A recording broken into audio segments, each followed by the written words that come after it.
এই তীব্র গরম থেকে বাঁচতে একটি ইউপিএস বা একটি আইপিএস আমাদের অনেক প্রয়োজন। কিন্তু একটি আইপিএস কিনতে গেলে বা একটি আইপিএস তৈরি করতে গেলে আমাদের অনেক ব্যয়বহুল টাকা খরচ হয়ে যায়। তাই আপনাদেরকে আজ একটি সাজেশন দিব, মাত্র কিছু টাকা খরচ করে একটি ইউপিএস দিয়ে আইপিএস কিভাবে তৈরি করে নিতে পারবেন। তাই আমাদের সম্পূর্ণ ভিডিওটির সাথে থাকুন এবং আমাদের চ্যানেলে নতুন হয়ে থাকলে ইলেকট্রিক আপডেট ইউটিউব চ্যানেলটি সাবস্ক্রাইব করে রাখুন। আমার সামনে এখন যে আইপিএস বা ইউপিএসটি দেখতে পারছেন, এটা সম্পূর্ণটাই নিজের হাতে তৈরি। একটি ইউপিএস কিনে সম্পূর্ণ আইপিএস এর মতো তৈরি করে নিয়েছি।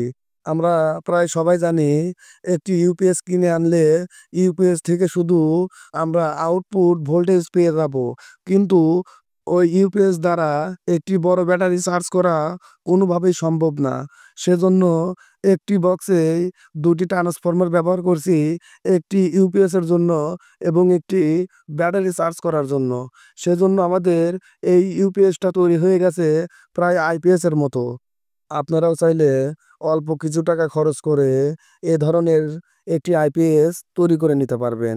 বাজার থেকে একটি ইউপিএস কিনে নিয়ে এসে এভাবে একটি বক্স কিনে আপনারা সম্পূর্ণভাবে সেট করে নিলেই এভাবে একটি আইপিএস তৈরি হয়ে যাবে।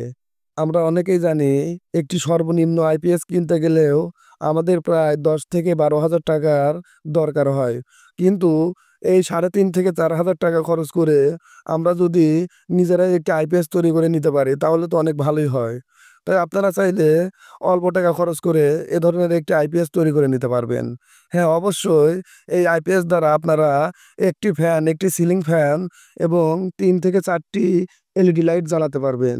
একটি 700 টাকার ইউপিএস দিয়ে কিভাবে একটি আইপিএস তৈরি করলাম, এই সম্পূর্ণ ভিডিওটি দেখতে চাইলে আমাদের ইলেকট্রিক আপডেট ইউটিউব চ্যানেলটি অবশ্যই সাবস্ক্রাইব করে রাখবেন। আমরা পরবর্তীতে এই সম্পূর্ণ ভিডিওটি আপনাদের মাঝে তুলে ধরব। ধন্যবাদ সবাইকে।